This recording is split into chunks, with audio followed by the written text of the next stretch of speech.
Mbote na bino bande ko bandi la télé-vérité, kanek une télévision pena baiban sobolinga kamifika na mboma et émission sur terrain ndenge to ko bundaka kaka moke pona ko talisa kabino mai o to zali ko kuta on to pe to zali ko sala sur terrain. Voilà, ça fait un grand temps penza to zo tourner to la examiner pe activité sur terrain te ya ba politique ndenge zali ko leka kaka boti ko nda mwatango molai.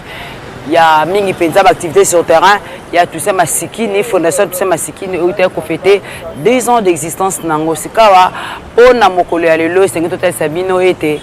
député provincial ya commune Maluku azali bongo questeur na sabe provincial ya Kinshasa papier et piana en tout cas poste leki azalaki penza préoccupé na matali commune na etopé circonscription électorale na ye où ezali bongo commune ya Maluku. Voilà, avant tout le bébé belé tobé tenu li solo commune na ye eza menacé na ba érosion. Alors ça fait un grand temps que yoka ba musu esali ba 10 ans pe ezaki menacé na ba érosion avant d'ara kimia te temps musu ba yimbo ka to pe ba yima lubaka esa ke pia na vandi kimia na onora ba vandara kimia te aluka ki ko luka na ba konzi ko yeba lolenge ni ba sala pour être population na ye azala épargner na ba érosion parce que na kotala ke érosion na oui ya balabala molelo wana eza na cité penza ya Maluku et mema bandako kaka venyango pende to tsolo ba tout à l'heure yango ekenda tina province ya Mai-Ndombe mais ba trafic nyonso na ekatana parce que érosion ekota nde honorable papier et puis na kesta ya sa provincial ya Kinshasa o bino ba Maluku bengaka boyika akitaki asali ba démarche lela wa to pe lelo azu solution nde omoni akitaki na Safrimex société oyo elingi sala mosala pona ko lutter contre ba érosion ana. Entre temps ils ba venir belé pe to ba bisika mo ebele o ezali menacé na ba érosion la sika biso to ba mingi bile tali sabino ndenge yango elekaki. En tout cas ce que na moleleka wana te akeneki pe su na inkene na place na rappeler que ba érosion ezango ba place moi 2 ou 3 4 avenue ya commune to pe ya quartier ya Maluku Branda ndenge akendaki elongo na ndeko moka bapandisango ya bomoko télévision.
ya bana maluku batindaki biso po tokende kobeta baporte par-ci par-là koluka basolution na baproblème maluku maluku tozwi temps ebele toume na baérosion ya makasi na mangengenge na ikene na mas comme mpe na cité na babala mulele et puis na entrée ya nzambo kuna na zone 4 alors lokola molobeli na bango nazalaki mpe ka l'ancien bourgmestre maluku nasalaki baétude par rapport à circonstances ne tozobika na mboka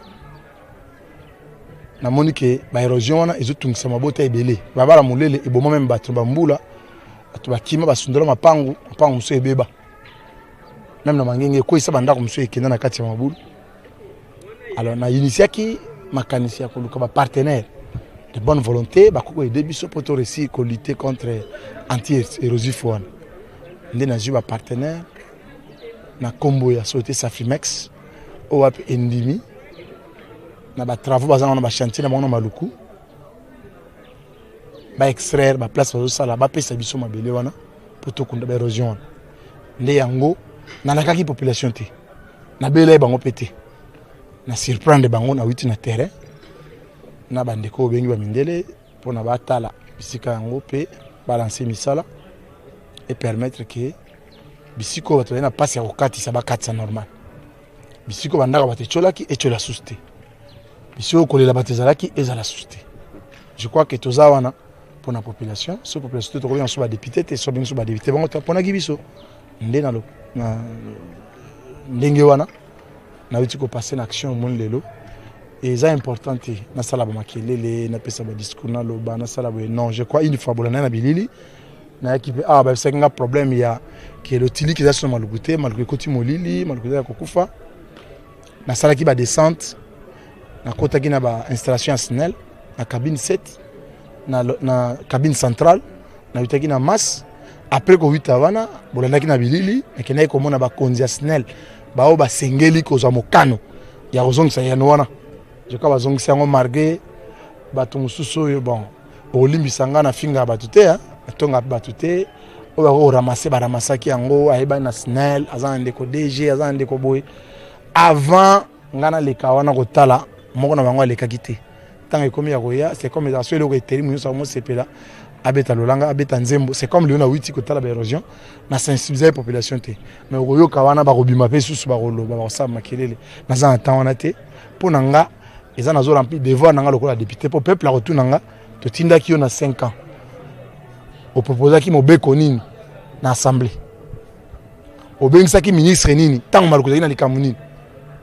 olobaki nini mpona bana maluku ntango ozalaki kuna je crois bino mo bozwa témoin naza na baanale nyonso oyo esengi na expliquer na population et de la même occasion tosuki wana te tolembi mpe te tozocontinue kobeta baporte tokobeta baporte po permettre ke place oyo eza problème ya population azayeno na ye na ndenge esongo elengo bani na oyo tokoka mpe toyesa bango ke awa tobundaki tokoki te mpo na rappel bandeko balandi papier epia na mikolo eleki esali mpe mwa toloba ta mbulu eleki avandisaka bapapa na bamama kosola bango mpona réunion koluka kimia na kati ya komi na ye na koyeba kobenga bamama babenda bana matoi batika délinquance to mpe kulu na badésordre na komi na bango mpo ete bazala na kimia elongo bango banso kimia ezala na komi na bango na wana na réunion yango azwaka décision ya kotalisa bango ete azocréer centre de formation nzamu mpo ete bajeune filles et garçons bayekola nzoka mpe ebandaka bolanda nanu réunion yango avant botala nde cérémonie ya remise ya babrevet esalemi tata nyonso na ndako na ye soki amoni makambo ezali kotambola malamu te to mpe bana bazali na boyokani te avandisaka na bango na koluka ete kimia ekota lolenge esalaka papier epiana élu ya circonscription électorale ya commune ya Maluku ye akokaka koyoka désordre na commune na ye te ntango azwaki rapport ete bakulu na bazangisi population na ye kimia nde abengisaki bamama bapapa na bajeune awa na lopango ya ekole nzamu kosola na bango nini esengeli kosala mpona koevite mopepe oyo ya mabe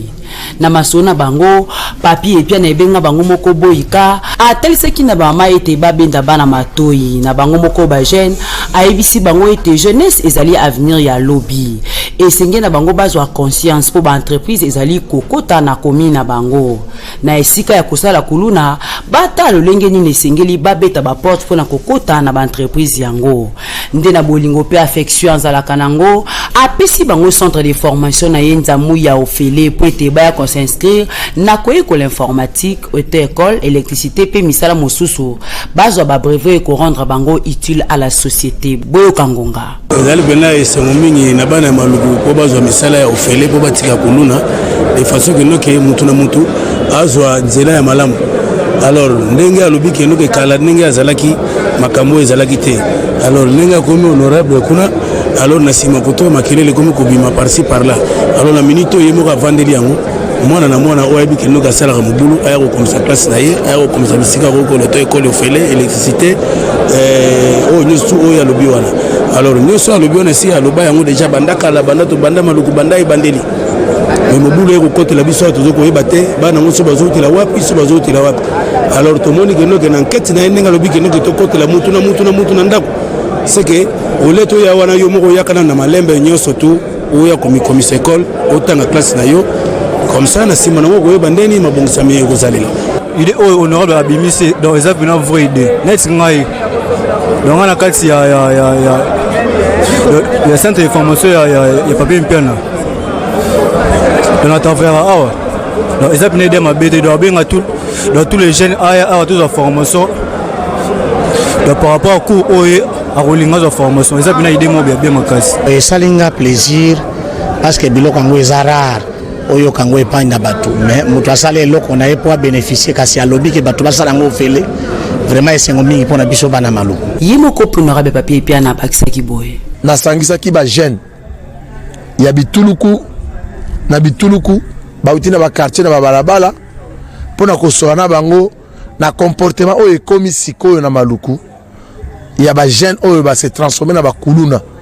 eke maluku ya kala ezalaki boye te soki oyo continue ndenge wana tokokimisa bapaya to bata motema malamu babongisa biso mboka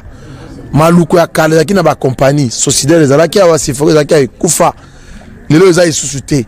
or gouvernement ya mboka na biso edeside ya kolancer zone économique spéciale eza bien-être ya bana maluku eza mpona bolonga bana maluku bakotya bacompagnie ya Pepsi awa na maluku eza mpona bana maluku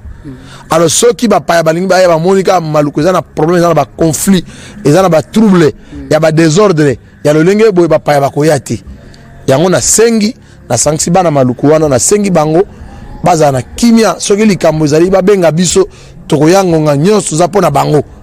oyo tokorésoudre oyo tokokote okuma na bakonzi mpo azwela bango solution bomo lelo bacompagnie ezoya mpa na biso esengi tozala na kimia tose comporte malamu mpo mpe bavande mpa na biso donc baye bazokoutilize bana maluku na buzoba ya badésordre ezali bato baza na makanisi ya malamu te bopesa bango matoi te botya bango mosika politicien baza na bosenga to ya esika ya place to ya boye ifo azela maponomi ndenge ezalaki maponomi ndenge mboka ese ekota na ritme wana yango nde etikala ngonga yango oyo te bapapa ya mama bobenda bana matoi bolonga bango na balabala bomoni bamesure leta tie so bakangi kulula ke kanya makasi ese eza na kisisa te eza libanda kisisa eske omona suna mwana yo mwana na kotambola ndenge oyo olingaki na calcul na kotanga sous classe soko olingi bongo te tinda mwana yo na kimia memai na kimia mpe nasengi na bajeune nyonso maluku oyo azangi formation moko songolo tika badésordre boyebi yango ande oyo na député naza promoteur ya baekole na maluku natie ekole na nga ya ofele mpo na population pendant ces 3 mois bana ya maluku soki bozali mpenza bana ya solosolo ya komini ya maluku lokola papier epiana botala geste oyo asali mpo te ebenda bino matoi mpo na intérêt ya komini ya maluku ngonga ebeti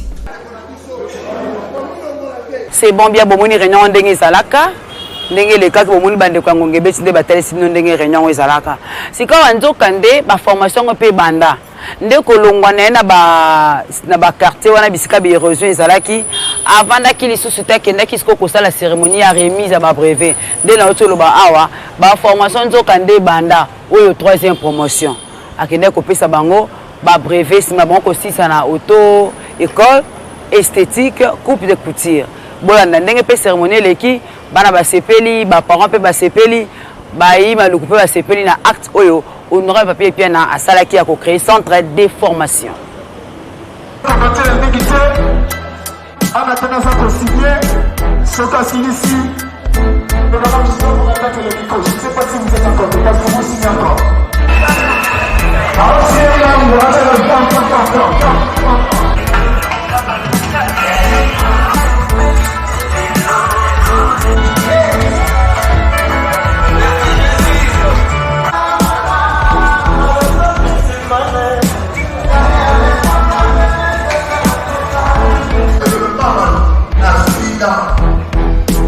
Mondial la banque kuna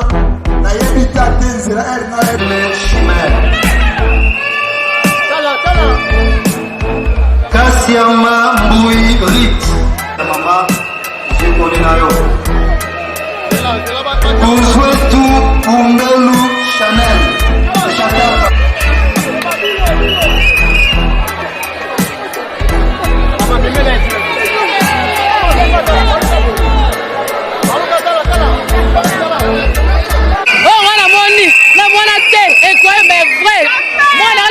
chauffeur, comme une chauffeur, on a la foot à sous-transporter. En tout cas, nous avons dans le coup, nous avons dans le coup. Merci, la vision mondiale, l'initiative qui te commence à la balle, nous sommes à l'oukou. Nous avons loba, nous sommes à Kulu, nous avons Kangai, Batika Misala Mabe, Batika Goboma, Batika Botot, ma téléphone. L'organisation vision mondiale, comme Misala, comme ma chauffeur, comme ma ministre, comme Misala Belé, les c'est ma grâce, moi, comme chauffeur. Merci. Pour l'honorable papier Piana, vraiment Aoumela. Njamba tina na maluku, pona bana maluku, njamba pambola ye, chômage aussi là, mi moyi mais aussi à la mboka, Nicolas papier Piana, njamba pambola ye, apambola ye, azala ka seko. Dasuki wa. Merci. Moi na comme chauffeur lelo, moteur comme njamba. Njamba pambola Piana, ba initiative aboye, école comme belé, po ba kuluna balongwa, ba chômé balongwa, bana bazibisala. Papa Mpiana Ndambu, topesio merci pour la initiative Saline pour l'amboka na biso. Tozalaki bana biso balaki bakuluna, bazalaki kobomba, kosa misala mabe, mais lelo bozuli kanisa malamu bocheka ti l'école oya Nzamu, mwana biso akomi chauffeur. Na libota tozalaki na chauffeur te mais lelo tokomi na chauffeur. O biso na catholique tobaka longonya mingi, longonya, topesio merci na misala malamu o sali. Nazopesa merci na papier Piana na bato vision mondiale. Nazalaki na couturier te na foyer na nga, na komi na mwana nga ataye, bota robe na lati mwana nga isim tatongeli nga na grâce ya papier Piana. Bino ba mama o bozana bakuluna na bandaku, bozana bandumba, bozana batomboki, bobenda bana baya na Nzamu chez papier Piana. Kuna nde bisika futur lobby ya bana ezo salama c'est que papier Piana nde makambwe réaction na ezaka ke na sepeli makasi nzamba pambola ya continuer na kosala ya koleka soki asele nzote lola lié na simba volante na simbi na grâce ne lelo kwasa libiso na kati esika nzamba pambola asa esu ya mingi ya koleka amen na suki wana apambola honorable ya Kester baba ta vision pe na pesi bango mbote nzamba pambola bango na o basali po na biso na nde bafuta inga $50 o famille bakoka ya kofuta te me bango bafuta inga po na zalo na za lelo merci na suki wana kombo na ngai kikungu omo inteme naza moko ya baparticipa ya formation na Nzamu centre. Bon, naza na esengo makasi ya baprove tozwi lelo parce que à cause ya vision mondiale nde yango tokomi batu lelo na structure Youth na pesi bango merci na Kester na biso na bakonzi nyonso oyo bayaki koassiste na manifestation ya lelo na honorable papier Mpiana Nzamu merci na bandeko nyonso merci.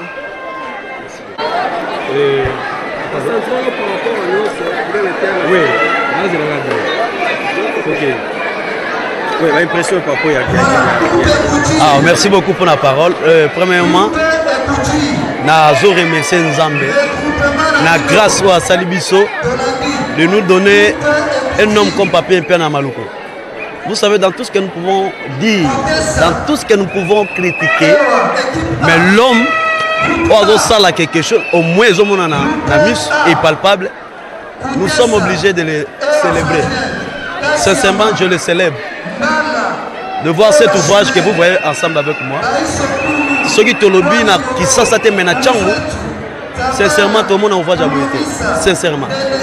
Et deuxièmement, c'est pas une activité à l'élo, nous avons des collations à Bana,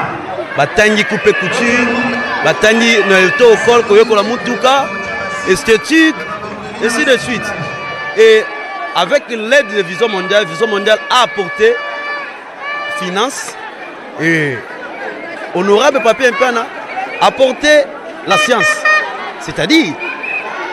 il a construit l'ouvrage et en même temps il a engagé des professeurs au bazo même maïele pas bana pour que le lot to comme à niveau haut. Sincèrement, toujours loué Papi Mpana a continué toujours dans ba œuvre yo parce que to li te lobby bateau to yeba quitté. Là je lance directement le message dans la communauté à Maluku. Nous ne voulons pas demain mouton to mona kita vanda na bisoté. Lobaye a lobby pe moi à Maluku. Avana na poto aye moment ya élection lobby moi na Maluku. Nous voulons soutenir mouton to la na to la mukanayi au moins yebi passe na biso. Parce que yeba passe am desati ka fa pia mbongo. Mais lorsque akosa la ba œuvre oyo population azali ko bénéficier na yango, c'est quelqu'un qui aussi mon amabo peut tomboli en. Et voilà, oh et c'est là qui n'a le bain. Honorable, merci beaucoup. La Vision Mondiale, merci. J'invite la communauté de Maluku, ba jeune Kuluna et surtout, Bobunda bo où est le loni, bo gagner loni. Boya ko s'inscrit, la Vision Mondiale a cause charge de mina ko foutre la mino mbongo nyonso et Papi Mpana va mettre la science en jeu pour que bozala utile dans la société. Merci beaucoup, c'est votre frère Landry Mayala. Merci beaucoup. Bonsoir madame. Bonsoir, merci. Comment vous appelle Oui, je suis madame Nicole Massanze. Je suis programme Classroom Manager et je suis en charge des programmes de regroupement, des programmes de développement, entre autres le programme de Maluku, le programme de Menkao, le programme de Ngandu et ainsi que le programme de Kimanseke. Alors aujourd'hui nous venons d'assister à la remise du brevet dont vous étiez parmi les organisateurs, si je peux le dire comme ça. Pouvons-nous savoir quelle est votre position dans cette activité qui s'est déroulée aujourd'hui et la quintessence de cette manifestation surtout? Merci beaucoup. Pour nous aujourd'hui c'est une grande célébration parce que nous sommes arrivés au terme de la formation des jeunes que nous avons eu à identifier au sein de la communauté des Maluku. Et ce travail n'a pas été fait seul en tant que Vision Mondiale. Il y a beaucoup de parties prenantes avec lesquelles nous avons eu à travailler. Il y a entre autres les églises, il y a entre autres le centre même de formation Zamu, je m'excuse, et aussi il y a l'EPSP, aussi la sous-division éducationnelle de Maluku 1 qui nous a accompagnés dans ce processus. C'est un grand processus, ce fut un long processus parce qu'il a fallu d'abord identifier ces jeunes désœuvrés au sein de la communauté des Maluku, voir comment les accompagner dans une formation, dans une session. La session de formation là a différents modules et nous appelons ça voyage de viabilité. Dans ce voyage de viabilité là, les jeunes gens apprennent d'abord. On leur apprend d'abord la conscientisation, on les conscientise d'abord, on leur apprend certaines valeurs et aussi à l'issue de la conscientisation, ils arrivent maintenant à eux-mêmes à se choisir, à faire un choix pour leur futur. Et le choix là pour leur futur, c'est entre autres l'apprentissage des métiers. Chacun choisit le métier dans lequel il se sentira à l'aise, le métier qu'il pourra apprendre. Et à l'issue de la sélection des différentes filières, nous voyons comment les accompagner à travers le paiement. C'est Vision Mondiale qui a eu à payer tous les frais d'apprentissage et le total des frais, c'est à concurrence de $150 par apprenant et c'est un total de 80, si je ne m'abuse pas, 80 apprenants qui ont finalisé aujourd'hui.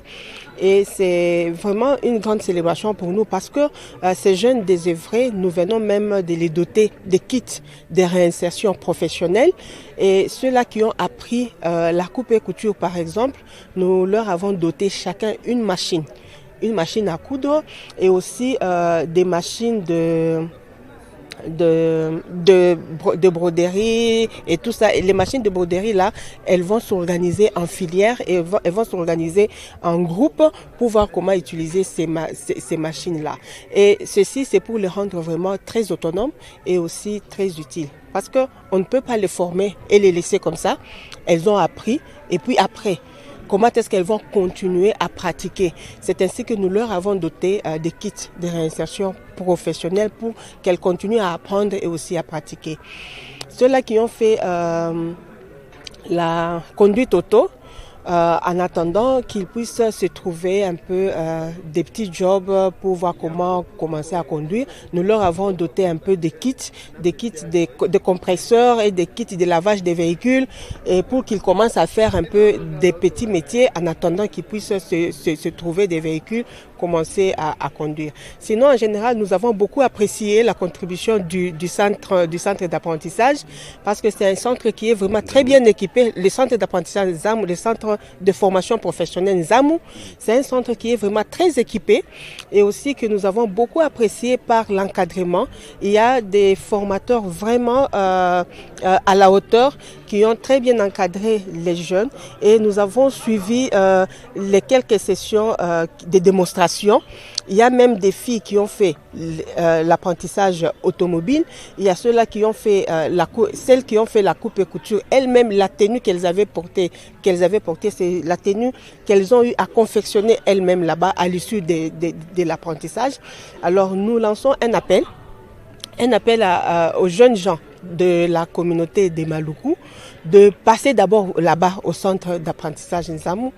pour voir ce qui se passe. Et aussi, nous n'allons pas nous arrêter là parce que c'est un effort que nous sommes en train de conjuguer tous pour voir comment éradiquer le taux de délinquance juvénile au sein de notre communauté de Maluku, parce qu'il y a ceux-là, il y a ceux-là qui ne font rien et d'autres qui sont voués à des activités que nous n'apprécions pas et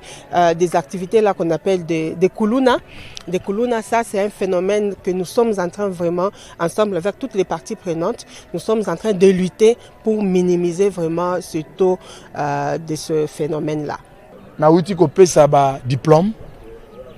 accompagné na ba cadeau ba prix oyo ma bande kona biso ya World Vision ba accompagner ki biso. Je crois que ndena bisa bana Maluku ba pona biso par hasard te. Ba pona biso pote ba pe ko yekola nini pe to ko sapona mabota. Ndena expliquer bango lelo mutu nyonso 5 ans a député te. Azaka bourgmestre c'était place wana créer ki ngo pona boyebi ya bana Maluku. Ouais, université va bénéficier, centre professionnel va bénéficier, école va bénéficier. C'est comme le formation, sur l'andi ba ike bande de connaissance qui n'a mingi poto, ba bika na ba formation. À cette formation, son le mazu musale permettre pour alokane obika libota. Alors, bande comme ça zo ka son tam so atanga kité avant neka bongo. Oko ça peut formation na yo, ozu papier na yo. Musu pe ato tangaki. Oko ça peut classe yo salak musale mo na namte. Oko ça peut formation mo ko permettre yo, o ba kata ko ba ko bunda ndam. Je crois qu'on a salaki centre professionnel wana Nzamu au lieu na kati nango za bomoni matériel na chawana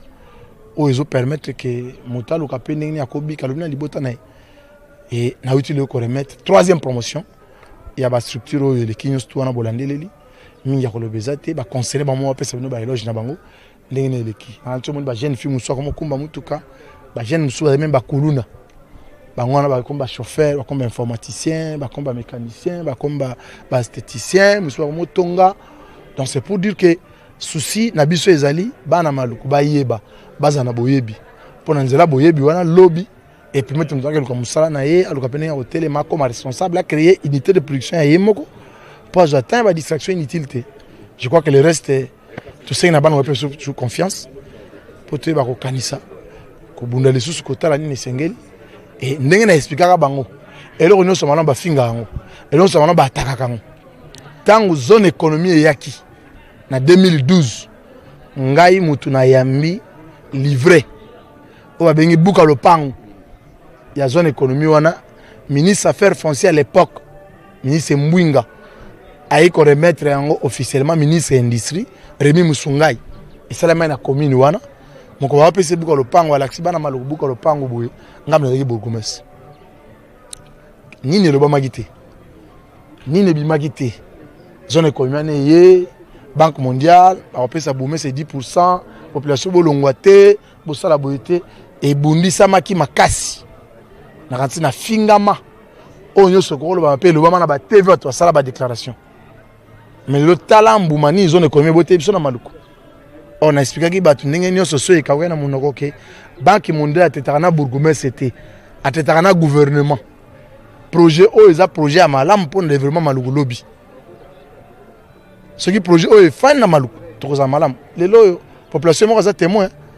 pour na koluka place mo gete matongo comme ça la fois za babongisi yango soit bongisi to gete mandingi siko chaque tongo tout le monde à laquelle il est faluka ki no telema aluka ndinga obik salibota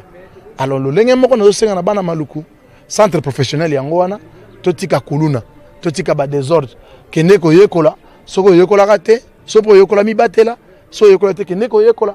koloba pe mingi eza mabe bilini nde mtetalisaka baaction ya bapolitique et non politique sur terrain bandeko bandikanaki télévision omoi ke tokosite bino moko bovivre bilili na miso kaka ndenge bana maluku balobaka boyika mpenza aza solution mpona bango kolongola bacentre de formation oyo aza déjà na école oyo bana batanga na bacondition elongo bani aza mpe na université en tout cas amema contribution ya monene na kati ya commune ya Maluku ya kotala kuta kobanga kuta ko rappeler pe pamba te azala déjà bourgmestre c'est que azalaka déjà na souci ya commune na ye utazala numéro 1 ya commune yango lokwa bourgmestre 12 ans passés tala lokola député azali kokoba toujours ko sala malamu en tout cas misala malamu penza ezomona na député provincial ya commune ya Maluku question ya assemblée provinciale ya Kinshasa bongo to suki awa kona bino banso bolinga kala télé vérité bolinga kana une télévision en tout cas la porte est grandement ouverte kona bino banso bozana besoin ya koleka na mission sur terrain ezalaka kaka te yo oleka oloba bilili pe activité na yo za capable ya kolakisa yango po eza sur terrain ba biso ça sur terrain to capable ya komema yango kwa kotesa ba imboka nini oyo zo sala kande ba imboka baso ba nini oyo salaki nini oyo memaki nini oyo pesi bango voilà c'est ça donc commune à Souka papier pia na apesi bana Maluku obomoni wana apesa pe obomoni azali kokoba toujours kopesa botika malamu na kokoba kolanda manaka ya la télé vérité merci na Christian Makuto azaki bon na sima bilili merci na Alabama Kisema wa simbi montage pe merci na bino baso bolinga ka mifika na mboma na toute l'équipe et émission sur terrain ouais simba mina Sardou Dimbu Mpona kimia ya Kolonzambe o mabota mabini